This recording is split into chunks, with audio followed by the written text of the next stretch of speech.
¿Qué onda, vatos? Thanks for tuning in. Yet another video. Infamous here. Thank you for hitting that subscribe and thank you for hitting that like button. Thank you for your cooperation. Now, this build, I did add saddlebags. I added the Plex audio, and I also added the fairing. And I mean, there's a few people out there that are just wondering, you know what, how much extra weight is that on the bike? I did mention that the stock exhaust itself, from what I've seen on other YouTubers, 18 pounds. 18 pounds for the stocker. New exhaust, 8 pounds. Shaving off a few pounds off of that, but getting straight to the nitty-gritty, the saddlebags themselves, they weigh in at 20 pounds 4 ounces. They're at 10 pounds 2 ounces each. And the Plex audio system weighs in at 9 pounds and 12 ounces.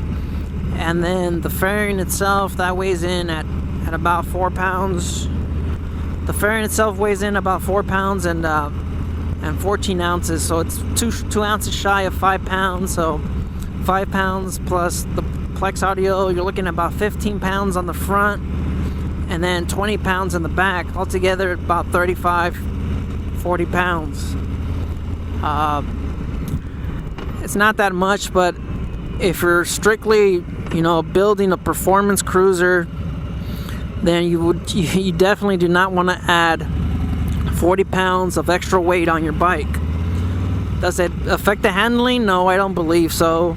I've ridden this bike without the Plex and without the fairing, without the saddlebags. The only difference I honestly can actually feel or hear is the exhaust, because right now the saddlebags are actually sitting right on top of the exhaust, and when I have the saddlebags off, I definitely hear the exhaust a whole lot more. And that's pretty much it. I guess, you know what, 40 pounds, there is a little bit of a difference, acceleration, but I honestly, when I really feel it is when I have my groceries, or, you know, or just I have the saddlebags completely loaded up.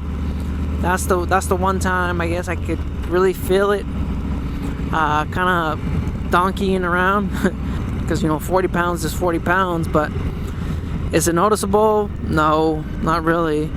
And I have the stage 1 on the bike, and I already mentioned that, you know, that added about 10 horsepower onto the bike.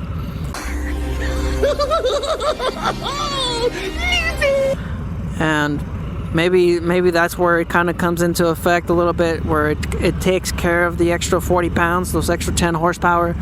That's probably what it is.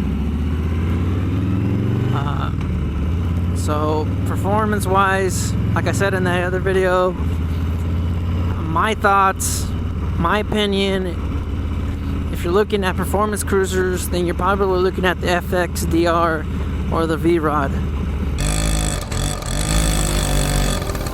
You know what, the Lowrider S, it is a great starting bike. It's a great starter because you have your dual disc brakes, you have your ABS, you have the looks, you have the beautiful rims on this bike. I like the rims, and you have these amazing bars on the bike already. You don't have to, you know, get moto bars with the risers. These bars are great. This is the stock bars on my lowrider. It's a great starting base.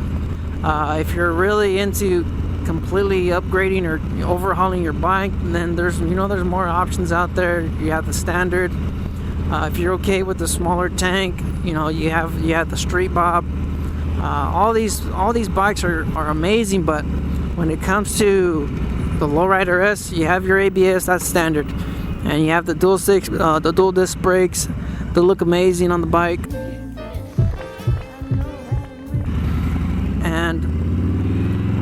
And if you like that blacked out look, then that's, you know, it's great. And you also have the 114. You have a little bit extra juice.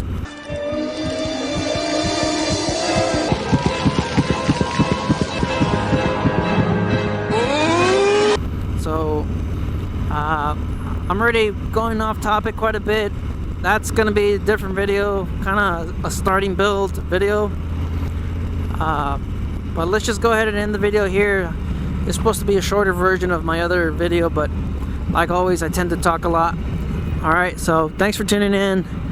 Thanks for subscribing, and you guys stay out there, stay safe. Build your bike the way you want it, the way it fits you best, and this is the way my lowrider S fits me best. I use it to commute to work, and I use it on the weekends. Take off all the stuff, quick detach. You guys seen that video? It takes me, it doesn't take me more than 10 minutes, just depending on the situation. All right, you know what? That's it. You guys stay out there, stay safe. Thanks for just tuning in once again. You guys stay out there, stay safe. Later.